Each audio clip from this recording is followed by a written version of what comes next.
Children don't consciously try to learn language, and no one really teaches it to them in a structured way. Instead, they pick it up subconsciously from being around other people. Their brains are naturally built to do this. They listen to the language around them, and their instinctive ability helps them understand and eventually speak. The language that children hear isn't exactly the same as how adults speak to each other. Adults, especially parents, use a special way of talking to young children, called motherese, or baby-directed speech. This includes using a higher pitch, more dramatic tone, simpler vocabulary, and shorter sentences. These adjustments help children engage and understand better. Even when babies can't talk yet, adults often speak to them as if they are having a conversation. For example, "Do you want milk?" Baby gurgles. "You do? Okay then." This interaction teaches the child basic rules of conversation, even if no one realizes it. Children are also strongly motivated to communicate. From a very young age, even before they can form words, they try to show when they are happy, upset, hungry, or scared. The more they understand and eventually speak, the more they can function and express their needs. But this ability to pick up language so easily is connected to brain development. According to researcher Steven Pinker, this natural ability is strongest up to age 6, gets weaker after that, and becomes rare after puberty. Around puberty, children begin to think more abstractly, which helps in many ways but makes language learning more effortful and less instinctive. This leads to a key question for researchers in second language acquisition, SLA. Do people learn additional languages in the same way children learn their first language? This area of research brings up many different opinions and theories. Ideally, we could look at this research and figure out exactly which teaching methods work best. For example, we could confidently say, Method A is better than Method B, or Technique C works, but Technique D doesn't. Unfortunately, it's not that simple. Researchers and theorists often disagree. Their views are based on different kinds of research or personal beliefs about how language is learned. This can be frustrating for teachers who are looking for clear guidance. That's why it's important for teachers to read language theories critically and not accept everything as absolute truth. In fact, theories that are too far removed from real classrooms often aren't very useful. That's where action research comes in. It's a practical method where teachers investigate their own teaching. Instead of waiting for answers from outside experts, they observe their own classrooms, ask questions, try out solutions, and reflect on what works. This makes their teaching better over time. Action research is not about reading hundreds of books or following strict scientific methods. It's not someone telling you how to fix your teaching, and it's not about trying to change the whole system all at once. It's about a simple cycle. Identify a problem or question in your teaching. Collect information about it. Try a solution based on what you found. Reflect on what happened and decide what to do next. Benefits of action research include understanding your own teaching more deeply, discovering new ideas and solutions, solving real classroom problems, working with colleagues, growing as a professional over time. As Stephen Corey said, action research helps you avoid acting without evidence. And as John Dewey pointed out, improving how we teach today helps create a better future for our students. Metaphors in language learning. Is the brain a computer? One famous idea about how we learn language comes from Noam Chomsky.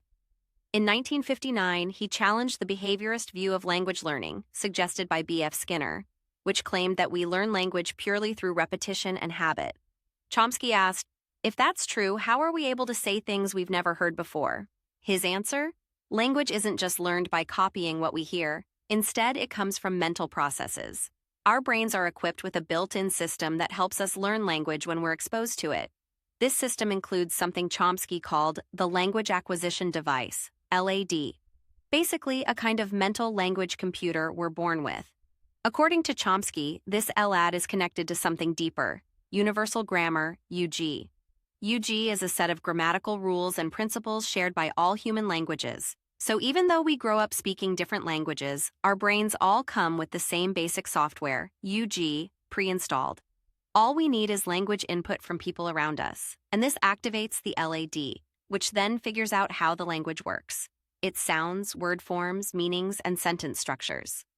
Over time, this helps children understand and produce correct grammar without ever being explicitly taught.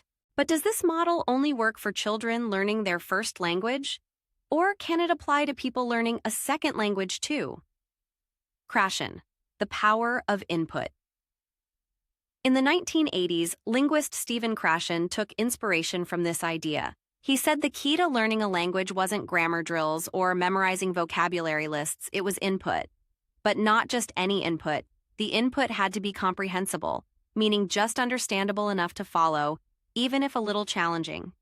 He called this I+1. What a learner already knows, I plus a little extra plus 1, to push them forward. Krashen argued that language we acquire naturally, without thinking about it too much, is the kind we can use easily in real conversations. This happens best when we're not anxious or overly focused on correctness.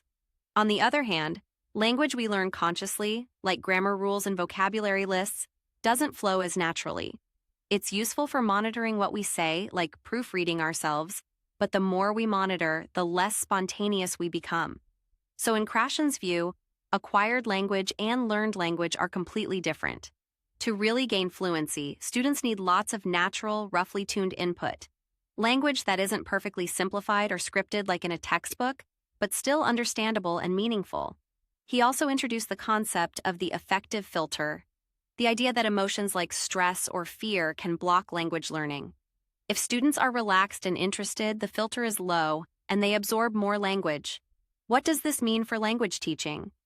If Krashen is right, then the best thing teachers can do is give students tons of interesting, understandable input in a low-stress environment, like stories, conversations, videos, and listening activities that are slightly above their level, not endless grammar exercises. Explicit grammar instruction might still have a place, maybe for improving writing or accuracy later on, but to help students become confident, spontaneous speakers, comprehensible input is key.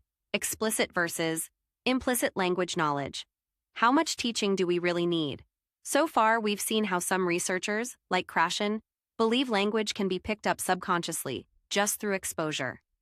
This is called implicit learning. The idea is that if we hear and use language enough in real situations, our brain, maybe with help from Chomsky's famous LAD language acquisition device, figures out how the language works without us even trying. But is that enough for everyone, especially adults? According to researcher Zoltan Dornyai, implicit learning works great for children learning their first language, but it doesn't work as efficiently when adults try to learn a second language. So just hearing and using the language may not be enough to reach a high level, especially later in life. This leads us to a big debate in language teaching. Do we need to explicitly teach grammar and vocabulary or not? Even though it's a controversial topic, many experts today agree that a certain amount of direct, conscious focus on language forms helps learners. Why explicit teaching still matters. Language expert Michael Swan puts it like this: teaching language means actually teaching it. That includes focusing on priority language forms, like useful vocabulary, sentence structures, set phrases, and pronunciation. Learners should practice using these forms until they become fluent and natural. This idea is supported by research. In a study in Saudi Arabia, learners read texts. One group just read, passive exposure, while the other group also did focused vocabulary exercises. The second group learned more. Researchers Sonbul and Schmidt concluded that while incidental exposure helps a little, direct instruction leads to more solid learning. So, input is good, but guided instruction pushes learners past plateaus, those frustrating moments when progress seems to stop. Focus on form versus focus on forms. This brings us to two common teaching approaches. 1. Focus on form, phonif. Here, the main goal is communication. Students do real tasks like role plays, projects, or group discussions. While working on these, they might notice a grammar point, make a mistake, or ask a question. That's when the teacher, or sometimes the students themselves, draw attention to a language feature, like verb tense, sentence order, etc. This kind of grammar learning happens naturally, within a meaningful activity, not as the main event. It's often called the get it right in the end approach because students are expected to improve accuracy over time as these moments come up. It's opportunistic. The form is addressed when needed, not forced in. 2. Focus on forms, phonefs. This approach is the classic textbook style. Lessons are built around teaching grammar step by step, past tense today, conditionals next week, etc. It's structured, predictable, and syllabus-driven. You might recognize this from traditional course books that serve up grammar in neat little portions. Scott Thornberry jokingly called these grammar McNuggets, small, prepackaged, and kind of artificial. Lightbone and Spada call this the get it right from the beginning approach. So, which one works better? Many experts argue that focus on form, phonef, is far more effective because students learn best while using language for real communication. It's meaningful, flexible, and connected to real needs. Michael Long even called traditional grammar teaching, focus on forms, Neanderthal, in how outdated it is. Yet despite the criticism, focus on forms is still widely used in classrooms all over the world, maybe because it's familiar, structured, and easy to organize. Kind of like fast food. Not always the best for you, but quick and popular. Final thoughts. Implicit learning, like picking up language through natural exposure, is important, but it doesn't always get you all the way, especially with complex grammar or advanced vocabulary. Explicit instruction, especially when it's timely, focused, and connected to real communication, can supercharge learning. In the end, it's not either or, it's about balancing both approaches, giving students the exposure they need and the focused instruction to help them notice and understand the finer details of the language. Noticing, the key to turning input into learning. Noticing is a concept introduced by Richard Schmidt, and it's now a major idea in language learning. He said that just being exposed to language isn't enough. For real learning to happen, students need to notice the new language, like a grammar rule, a word, or a phrase. If learners don't notice it, they won't process it. And if they don't process it, they probably won't remember or use it later.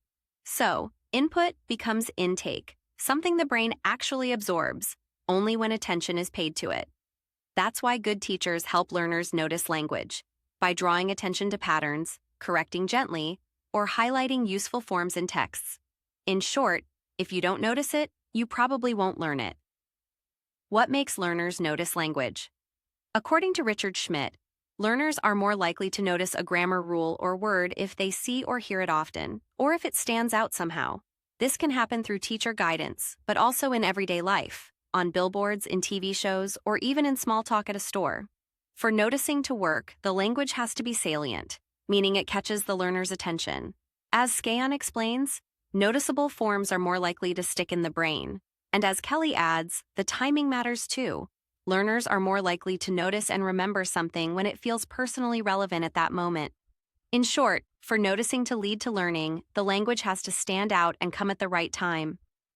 Language learning as habit forming, the behaviorist view. Behaviorism, especially as described by B.F. Skinner, once had a big influence on language learning theories. The main idea? Good habits are built through repetition and rewards. For example, in behaviorist experiments, a rat presses a bar when a light flashes and gets food as a reward. Repeating this trains the rat to always press the bar when the light comes on. This is conditioning. Applied to language learning, this meant students could learn language through drilling, repeating sentences or phrases over and over. The teacher gives a cue, stimulus, the student responds, and if the response is correct, positive feedback, reinforcement, follows. Do this enough, and students form correct language habits. But over time, this method lost popularity, especially with the rise of the communicative approach. Critics said drilling ignored the role of thinking, consciousness, and mental processes in learning. It was seen as too repetitive and mechanical. Although some teachers still use drills, many experts today think habit forming alone isn't enough to explain how people truly learn a language. Repetition should be mindful. Simply repeating language mindlessly won't get students far. Judy Gilbert suggests students should repeat phrases in varied, playful ways, like saying them loud, soft, whispering, or even with their backs turned. Similarly, Hidetoshi Saito had students repeat dialogues while using gestures, eye contact, or changing their volume and pitch. This kind of repetition requires full attention and problem-solving to truly improve. Daniel Goleman calls this top-down focus, meaning effective practice must be deliberate and thoughtful, not automatic or boring. To make drilling mindful and fun, teachers can try methods like disappearing dialogues. Gradually erase words from a dialogue so students practice from memory. Writing drills, have students write drill lines instead of just saying them. Fluency circles. Students say the same line to several classmates in a row. Shouted dictation. Half the class dictates sentences to the other half simultaneously, creating a noisy but purposeful environment. Chain drills. Students build a story step by step using target language patterns. The goal? Achieve automaticity, students saying things fluently without hesitation. Early on, simple repetition, sometimes in chorus, builds confidence, but as soon as possible, practice should become more deliberate and meaningful. Also, repetition through playful activities, like songs, jokes, helps memorization and keeps things fun and relevant. This way, students remember language that's useful for real communication later. Language is communication. In the past, language teaching focused heavily on grammar and translation, with a little emphasis on speaking. Even when direct methods and audiolingualism came along, speaking was mostly about repeating fixed phrases. But in the later half of the 20th century, educators realized that students need to use language to communicate, not just mimic it. When learners are exposed to language and feel motivated to use it, they figure out how to express themselves. This approach puts learners front and center, focusing on genuine communication rather than perfect form from the start. Language focus emerges naturally through communication, focus on form, not from teaching grammar explicitly at the beginning. The comprehensible output hypothesis. While Krashen focused on how understanding language input helps us learn, Meryl Swain added another layer. Output matters too. She argued that speaking or writing in the target language, what she calls comprehensible output, forces learners to think more deeply about how the language works. This extra mental effort helps solidify learning. So, it's not just about hearing and understanding language, actually using it, trying to express yourself clearly, is a powerful learning process in itself. The interaction hypothesis. This theory says that how people interact during communication plays a big role in language learning. The most important part? Negotiating meaning, when learners work together to fix misunderstandings or express ideas more clearly. According to Ellis, this kind of collaborative talk not only helps solve problems during the conversation, but also helps learners remember and use the correct language later on. This idea also connects to how people use English as a lingua franca, when non-native speakers adjust their language to understand each other better. In both cases, meaningful interaction helps drive learning. Is language just grammar, or is it vocabulary? Most language course books today are built around grammar. Each unit teaches structures step by step from easy to hard. But there are some issues with this. First, students don't always learn the same order they're taught. Research by Krashen and Pieneman suggests there's a natural order of acquisition that learners follow, regardless of the syllabus. That's why students often make similar mistakes at similar stages, even if they speak different first languages. Grammar syllabuses also focus on what's teachable, but that doesn't always match what's learnable. For example, English articles, a and the, are very hard to explain and often better learned through exposure, while simple rules like adding os for plurals are easier to teach directly. More recently, some theorists have argued that we should focus less on grammar and more on vocabulary and chunks, common word combinations like a good idea or take a break. According to Du, this kind of formulaic language helps learners become fluent because they can use these ready-made pieces without stopping to think. R. Ellis even suggests that for beginners, it might be better to focus on vocabulary and useful phrases first, and delay grammar instruction later. In the late 20th century, this thinking led to a shift from grammar-based syllabuses to function-based ones, where students practiced real-life language tasks like apologizing, suggesting, or agreeing, using language to do things, not just describe things. The role of the first language, L1, in the English classroom. There's long been debate about whether students' first language, L1, should be allowed in the English L2 classroom.